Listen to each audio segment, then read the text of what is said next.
I'd like to begin by thanking all the presenters for sharing their insights and comments and perspectives on a variety of issues, a variety of themes related to hydraulic fracturing. So thank you all so much. One of the things I'm thinking in terms of considerations for the panel is there is a key task, I believe, for the panel to present existing information in a fair and unbiased manner to explain not only the abilities and capacities of technology, but to also take notice of the limitations that exist within those very technologies. As technology pushes the limits of what we can do and where we can go, we must also ask the question on whether or not it is appropriate technology. It is the Assembly's position that we oppose any hydraulic fracturing on our traditional lands and resources. This position is informed in part through a number of conclusions and rationales. We find that hydraulic fracturing is an unconventional drilling technique, one that is largely in its evolutionary stages from a technology perspective. We also note that no one person or company is perfect in their practices.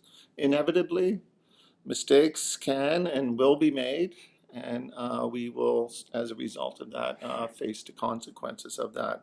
The Assembly finds that the risks associated with hydraulic fracturing do not outweigh the benefits or the rewards that it provides, and that there has to be some kind of alternative, a more green approach to meeting our existing energy needs.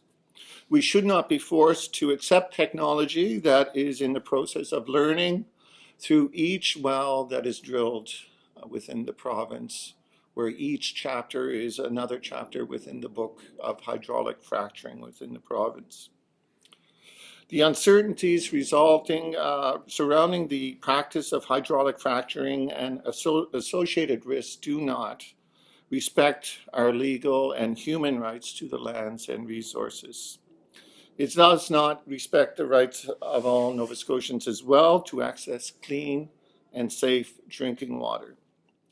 In the alternative, if for some reason government permits hydraulic fracturing to take place on our traditional lands, we further suggest that, as Twyla has mentioned earlier, that any new regulations, policies, or amendments to existing regulations will require meaningful and thorough consultations with the Mi'kmaq of Nova Scotia under the consultation terms of reference. Given the cumulative effects of hydraulic fracturing, given that it is unknown, further scientific and traditional knowledge studies needs to be done to assess the risks associated with it and to predict any future impacts on our rights and, for that matter, the rights of all Nova Scotians. With respect to some final thoughts, as I mentioned previously, with rights for the Mi'kmaq come responsibilities.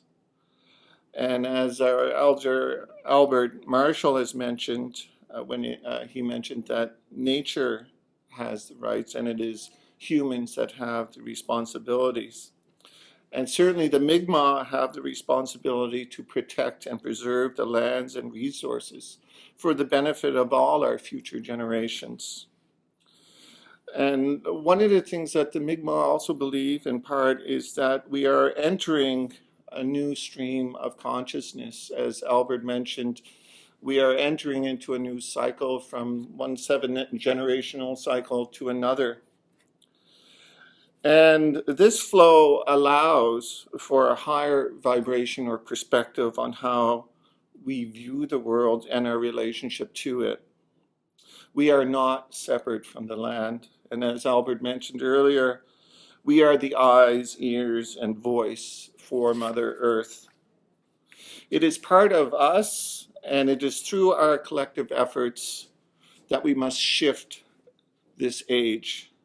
We can shift our views on science and technology and view what is possible from a higher perspective, a perspective that is grounded within our very own message from water.